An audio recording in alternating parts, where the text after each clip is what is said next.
It's a beautiful day for a budget talk, a wonderful day to invest. Would you fund schools? Could you fund schools? It's a neighborly act to support it, so our students can learn and grow. Would you fund schools? Could you fund schools? I've always wanted a taxpayer just like you, investing in all that our students can do. So let's work together to make it all fair. Won't you please be our taxpayer? Mr. Rogers once said, often, when you think you're at the end of something, you're at the beginning of something else. How does this quote relate to HFL's capital project planning, and how does it impact our 25-26 budget? Let's talk about that.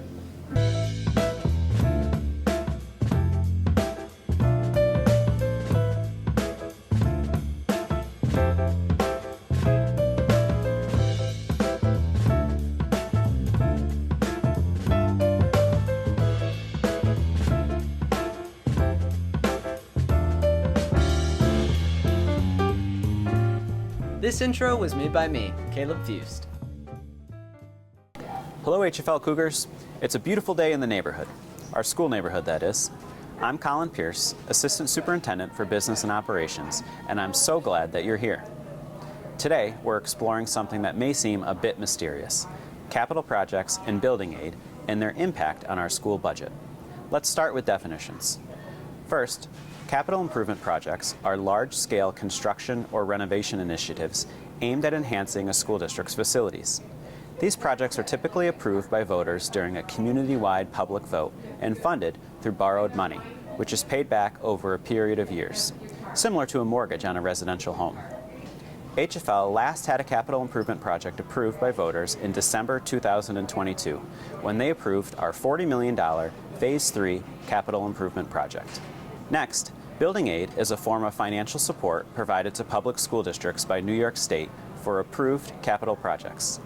The aid is calculated based on the cost of the project and other factors, such as the district's wealth and the type of project. The aid is intended to help districts manage the costs associated with maintaining and improving their facilities. Here at HFL, it's always been our strategy to maximize the resources that are available to us so that we minimize the impact on our taxpayers. This often includes starting payments on a new capital project when an existing project concludes, so that the end of the old project marks the beginning of a new project. In fact, our most recent financing plan shows that over the next 16 years, the district will spend $90 million on debt service payments to pay for our capital improvement projects, but the estimated local share paid by district taxpayers is $7 million. That's quite a difference. To see how this impacts next year's budget, we've taken a field trip to the Honeoye Falls Marketplace. Mike, thank you so much for inviting us into your store today to take a closer look at the district's capital project funding. Hi neighbors, I'm happy to help. Colin, what are you trying to do today? Well, I want to put our debt service payments in the next school year's budget, but it doesn't seem to be coming out right. It says $6.1 million. Well, that's what our payments are, but I know that that's not what it's going to cost taxpayers. Do you have any coupons? Yes. We're using $190,000 from our debt service reserve. So here's that. But that only brings it down to $5.9 million. Do you have any other coupons? Oh yeah. Building aid. We'll receive $5.6 million in building aid next year. Great, your new total is $284,000. Wow, that's a huge reduction. And it's an amount that our community has said that they will support when they approve their capital projects. Building aid has a huge impact on next year's budget.